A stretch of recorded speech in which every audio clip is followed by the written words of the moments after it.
In this video, I'm going to discuss the top 10 things that you should already have hands-on experience or some familiarity with before you even apply for your first IT support role. I will also be providing you with some action steps that you can take right now and some links on where you can learn some of this stuff for free.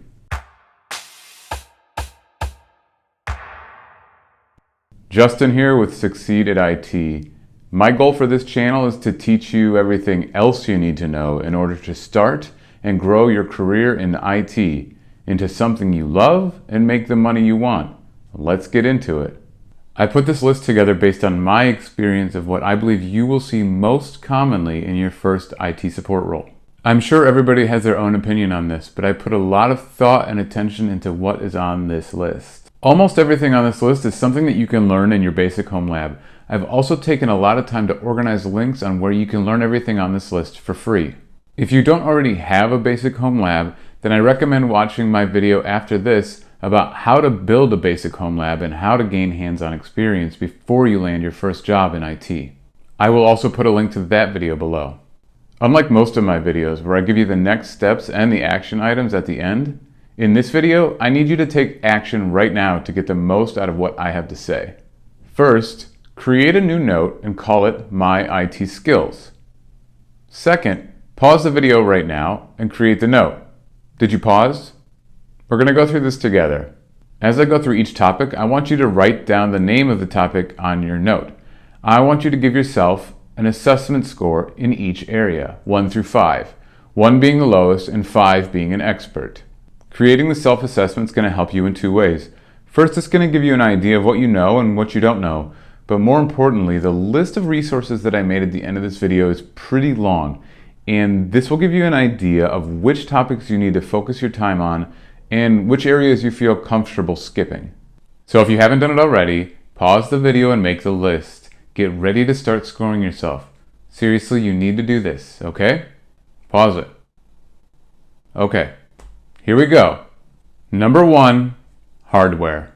If you don't already know what all of the hardware components of a computer are, how they connect to each other, what they do, and how they work together, then you need to do this before you learn anything else. I don't expect you to be some sort of hardware engineer. I just want you to have a good understanding of how to build a computer and do hardware troubleshooting. Hardware may seem complicated at first, but this is something you need to do, and you'll find it's not really that complex once you start to get into it. If you already have experience building, upgrading, replacing, and troubleshooting hardware, then give yourself a 5 in this area. If not, then check out my links below and start learning. Number 2, installing operating systems.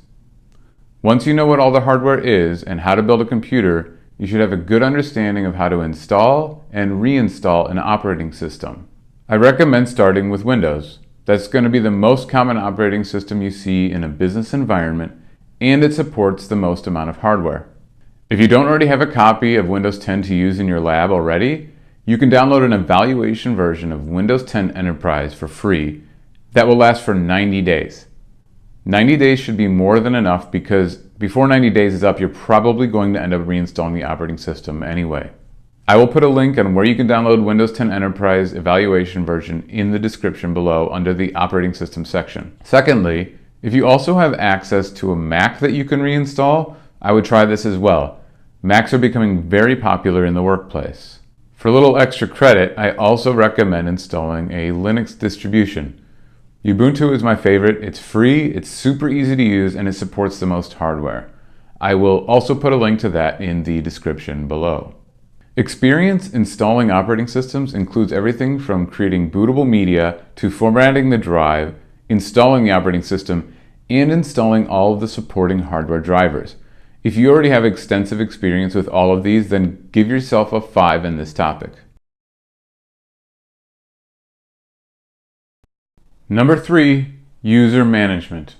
You should have a good understanding of how to create and manage users, including user rights, as well as understanding where user profile data is stored, how to back it up and migrate it to new computers, as well as modify any user preferences. Beyond this, it's difficult to learn a lot about user management without already having some sort of Active Directory or other domain service available. If you feel comfortable knowing everything there is to know about user management on a workstation, including creating the users and the user rights, and especially migrating the user profile data, then go ahead and give yourself a 5 in this area. Number 4, storage.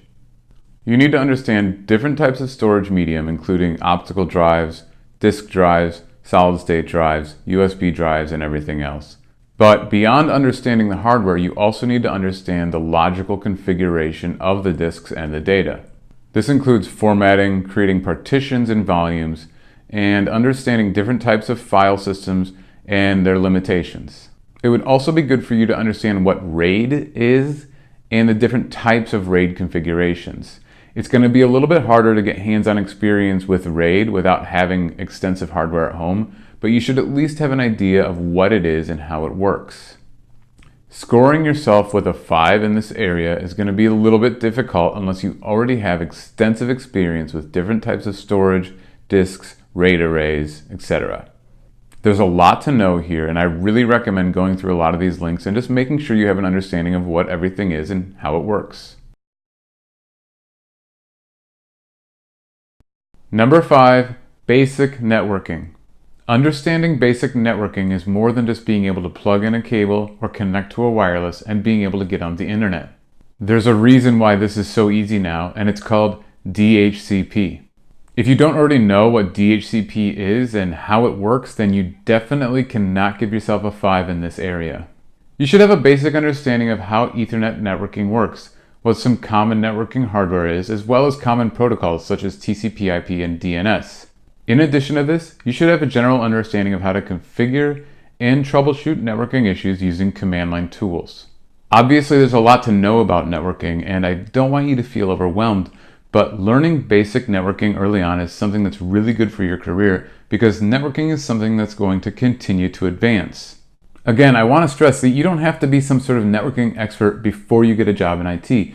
I just want you to have a good understanding of basic client networking configuration and troubleshooting. As a bonus, it would be really beneficial for you to understand how to join a computer to an Active Directory or another type of domain. This is going to be hard for you to learn in your hands-on lab unless you already have an Active Directory, in which case you probably don't need this video. But this is something that you should be familiar with, and I have provided a link down below so you can watch how it's done. Number 6, operating system administration and troubleshooting. You should have a good understanding of how to administer and manage operating systems. Every operating system has lots of different tools that are used to manage and administer the operating system.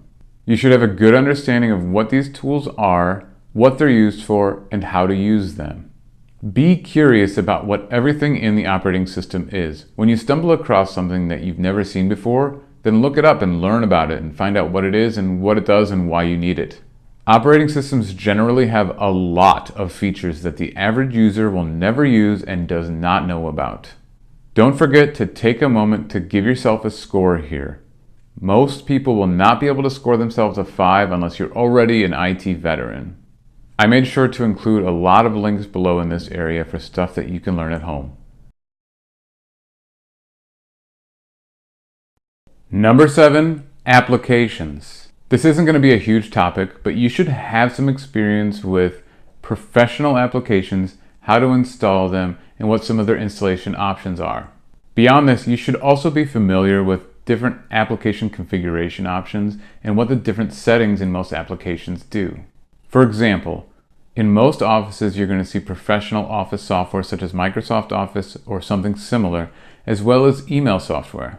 You need to have experience setting up an email client such as Outlook and the different types of email accounts that exist, as well as where the data is stored and how to configure things.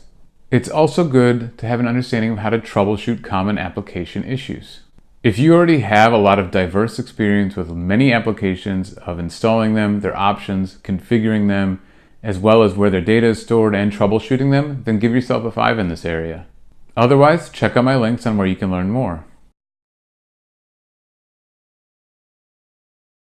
Number 8, browsers. Similar to having application experience, browsers deserve their own topic. Browsers are being used more and more as everything is being moved to the internet. You should have a good understanding of how to configure and troubleshoot different types of web browsers. As more applications are being outsourced to the cloud and other SaaS providers, the browser is being used more and more for the application delivery. You can give yourself a 5 in this area if you already have experience troubleshooting advanced browser problems, configuring advanced browser options, removing spyware and malware from browsers, and other common browser repair issues. Number 9, printers.